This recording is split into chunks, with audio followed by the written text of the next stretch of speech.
les universités, écoles supérieures, préparation aux écoles supérieures, licence. Je vous propose encore une fois certains exercices concernant des intégrales impropres et l'application des théorèmes de comparaison et des critères de Riemann. Suivez bien. Alors, je vais avant tout vous rappeler certaines règles.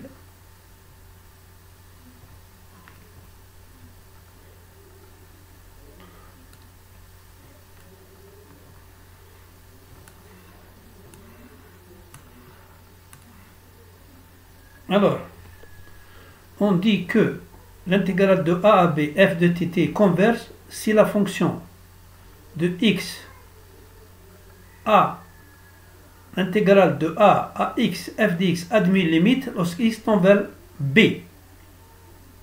On note alors cette limite par l'intégrale de a à b f de dt. On dit que la fonction est intégrable sur i si l'intégrale de a à b, valeur absolue de f dt converge.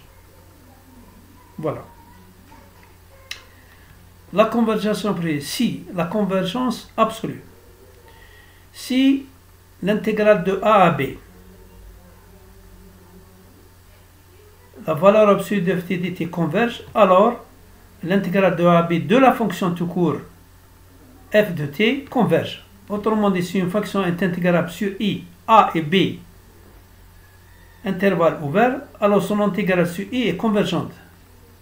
Bien entendu, la réciproque est fausse. Intégrale de référence, les intégrales de Riemann.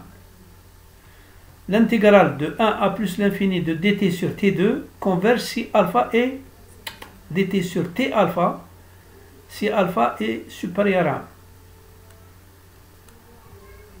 L'intégrale de 0 à 1 dt sur t alpha converge si alpha est inférieur à 1. En particulier, 1 sur t est un cas limite divergent, aussi bien en 0 qu'en plus l'infini. Il faut faire attention à ce que les conditions en 0 en plus l'infini soient contraires. Majoration.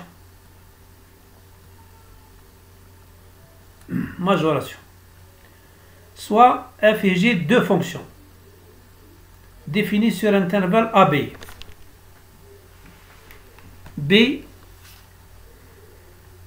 ouvert 0 plus l'infini, tel que f et g deux fonctions positives, g supérieur à f, au voisinage de b. Alors, si l'intégrale de a à b, g de t converge, alors l'intégrale de a à b, f de t converge. Si l'intégrale de a à b, f de t diverge, alors l'intégrale de a à b, g de t converge. Diverge. Domination. Soit de fonction f de g définie sur l'intervalle a b ouvert vers 0 plus l'infini, tel que f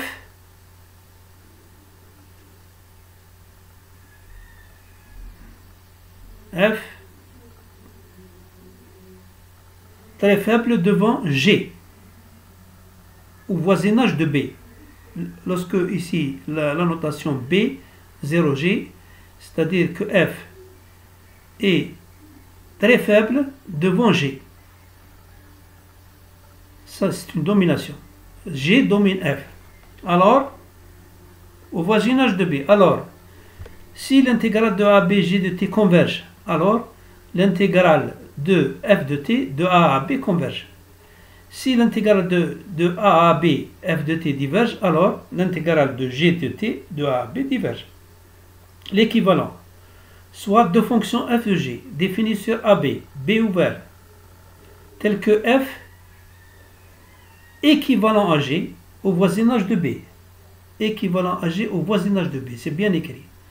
Alors l'intégrale de a à b, f de t et l'intégrale de a à b, g de t sont de même nature, c'est-à-dire soit convergentes ou divergentes. Comparaison à des intégrales de Riemann.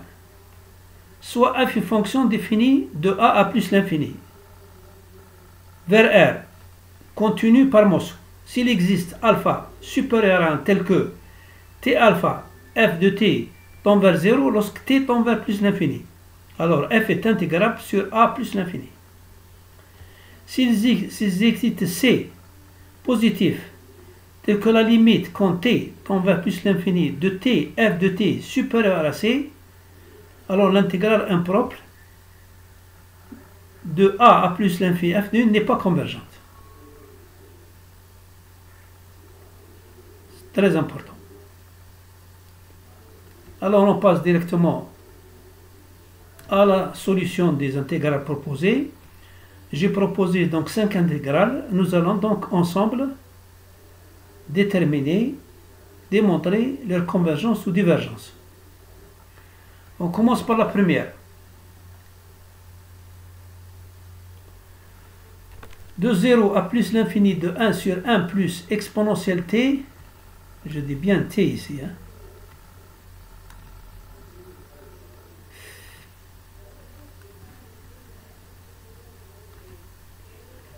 Facteur de 1 plus exponentielle moins t, dt.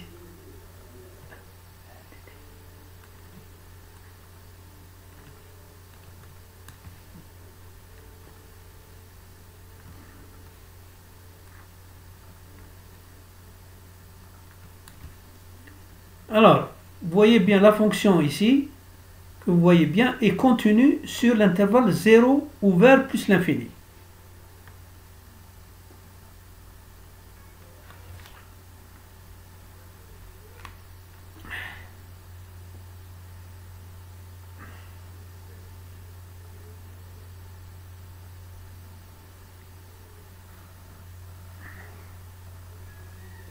Le problème posé, ce sera pour la singularité plus l'infini. Donc, au voisinage de plus l'infini, vous voyez l'expression ça. Exponentielle de moins t, il va être égal à 0, puisque c'est plus l'infini. Il reste 1 plus et, c'est l'équivalent de, ici, c'est l'équivalent de e de tt. Donc, qu'est-ce qui va rester? Ça va rester donc 1 sur exponentielle t, soit exponentielle moins t. Mais on sait intégrer exponentielle moins t. C'est l'équivalent. Ici, c'est un équivalent au voisinage de plus l'infini. On sait intégrer, donc e moins t est intégrable et l'intégrale est convergente et par conséquent, l'intégrale proposée est convergente. C'est surtout au plus l'infini que le problème se pose. Deuxième intégrale. De 0 à plus l'infini, ln 1 plus t au carré sur t2 dt. La fonction que vous voyez bien, ln 1 plus t2 sur t2 est contenue sur 0 plus l'infini. 0 ouvert. Le problème posé pour les valeurs impropres, 0 et plus l'infini. Donc on va décomposer cette intégrale en deux intégrales. On va introduire 1. On va introduire 1 qui est compris entre 0 plus l'infini.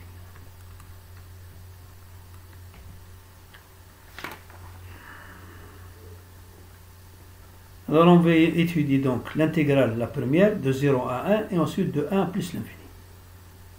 Et on sait que l'intégrale de 0 à plus l'infini, suivant la relation de Chasles, c'est 0,1 plus 1 plus l'infini. Chasles, relation de Chasles.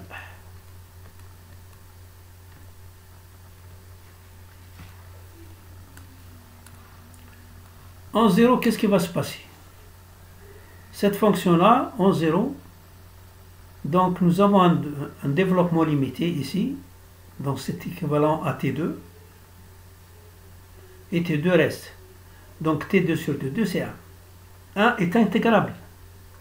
Donc au voisinage de E, nous avons 1 intégrable, et la limite quand T va 2 f de T égale 1. Et on dit que l'intégrale de f de t est faussement convergente au voisinage de 0. En plus l'infini, qu'est-ce qu'on va avoir? On voit 1 plus l'infini de tout ça. Ln T2 au facteur par 1 plus 1 sur T2 sur T2. Et je sais que ça c'est A et ça c'est B. Donc l'augmente de A, B, c'est log de A, log de A plus log de B. Alors, on va étudier le g de t, c'est une fonction, et le h de t. Le h de t, c'est quoi? C'est de 1 à plus l'infini. Le h de t à plus l'infini, qu'est-ce qu'on va avoir? 1 sur t2 tend vers 0. Et aussi tend vers 0. Donc on va voir un développement limité, l'équivalent. On va garder 1 sur t2, cette première expression. Voilà, cette première expression. Et ça, c'est l'équivalent de 1 sur t2. Ça, c'est l'équivalent de 1 sur t2, ce qui fait 1 sur t4. 1 sur t4 est intégrable. Pourquoi? Parce que le 4 est supérieur à 1. Donc, ça converge. Donc, un h de t converge.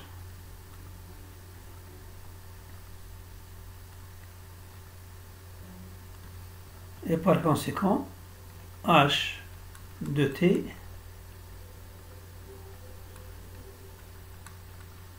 converge.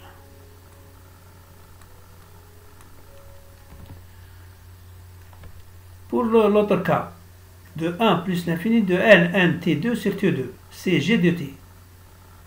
Alors, selon un critère de Riemann, t, on va multiplier t alpha. Il faudrait que alpha,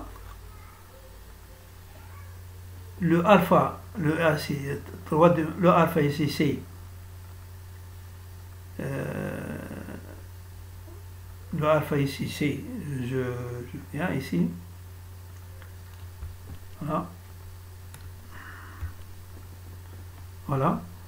S'il existe alpha supérieur à 1, tel que t alpha f de t tend vers 0, t plus l'infini, alors f est intégrable sur a plus l'infini. Donc, nous avons donc trouvé 3 demi est supérieur à 1. En multipliant, qu'est-ce qu'on va avoir? On va avoir ici donc, cette expression tend vers 0. Pourquoi? Tend vers 0 parce que c'est surtout ça qui va dominer. Selon t égale tend vers 0 par croissance comparée. Croissance comparée. Qu'est-ce que ça veut dire croissance comparée? Croissance comparée. Voilà, c'est-à-dire c'est toujours les polynômes qui vont dominer le logarithme.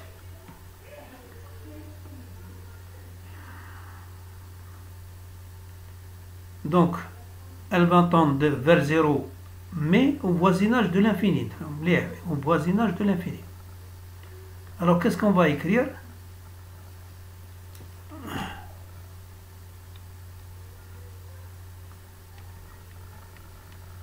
On va écrire que g de t est dominé au voisinage par 1 sur t 3 demi.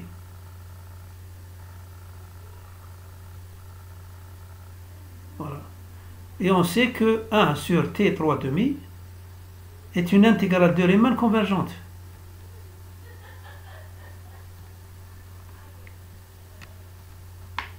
Finalement,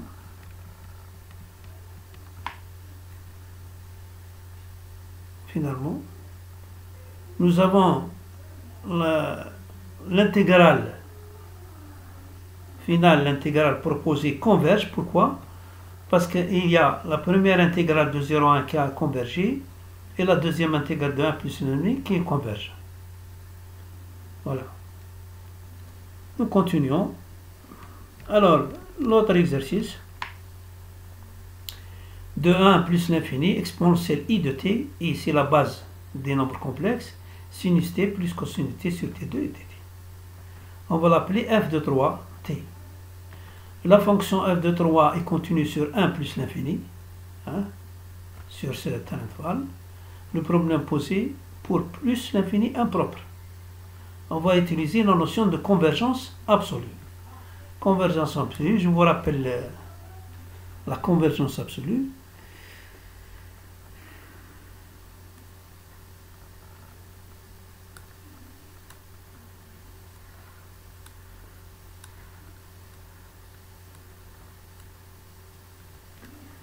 Si l'intégrale de a à b de la valeur absolue de f de t converge, alors l'intégrale de a à b de la fonction tout court converge.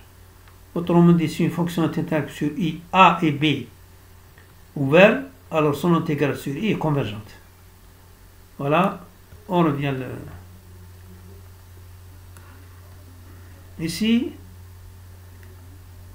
Je vais prendre la valeur absolue de la fonction f de 3. Je vais la majorer. Majoration. Je sais que a plus b, je connais la fonction, a plus b en valeur absolue est inférieur à valeur absolue de a plus valeur absolue de b. Alors c'est ce que je suis en train de faire. Ce sera inférieur à la valeur absolue de exponentielle it sinus t plus la valeur absolue de cosinus t. La valeur absolue de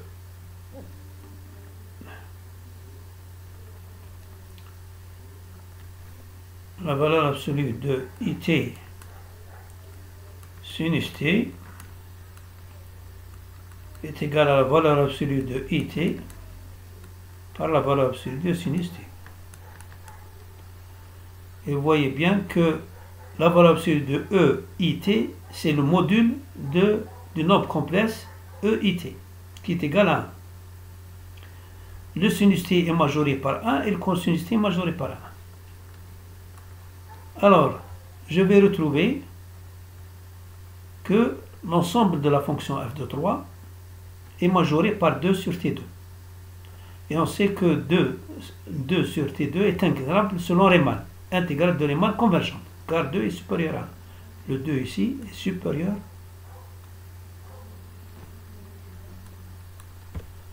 à 1.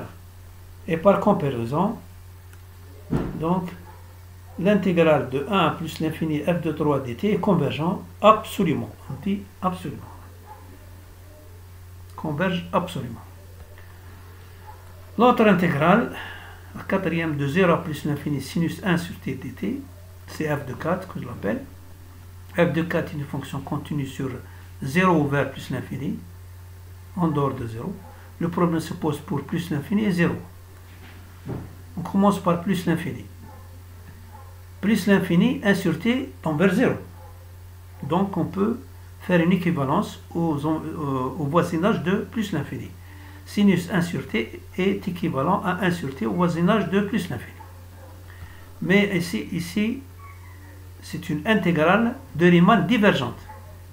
On n'a pas besoin d'aller plus loin dans les études. Donc, d'une manière générale, la fonction est divergente. La fonction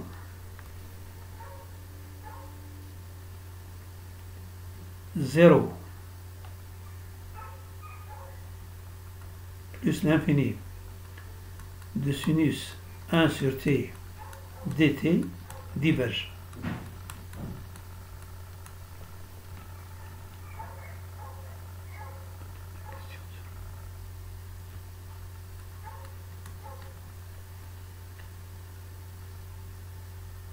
Voilà.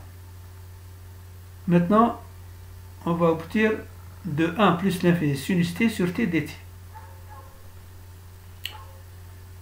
Alors, on ne va pas utiliser directement le plus l'infini. Ici, on va mettre 1, l'intégrale de 1 plus sinus t sur t dt égale la limite quand a de 1 sur a, de 1a sinus t dt. Bon. On va intégrer cette fonction. U' égale sinus t.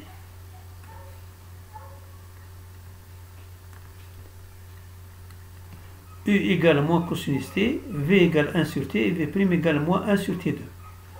En utilisant donc la formule, je vais aboutir à cette fonction.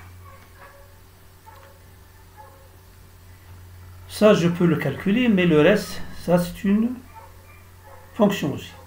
Comment je peux la majorer en valeur absolue, donc c'est 1 sur t2. Pourquoi? Parce que le cosinus t, je dis bien le cosinus t, en valeur absolue, est inférieur ou égal à 1. Toujours. Intégral absolument.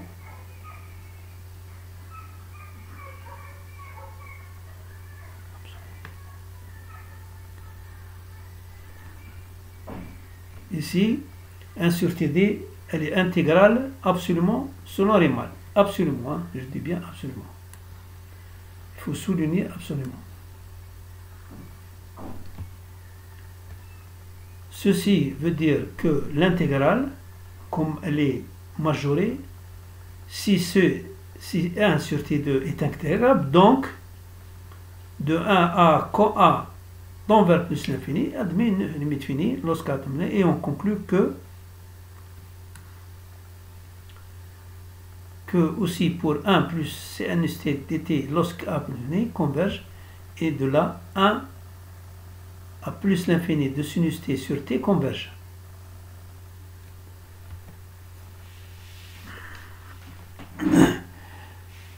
Voilà. Nous avons terminé. Je vous souhaite bonne chance, et n'oubliez pas de souscrire à notre chaîne afin que nous puissions vous envoyer les nouveautés, les nouvelles vidéos. Je vous remercie de votre attention.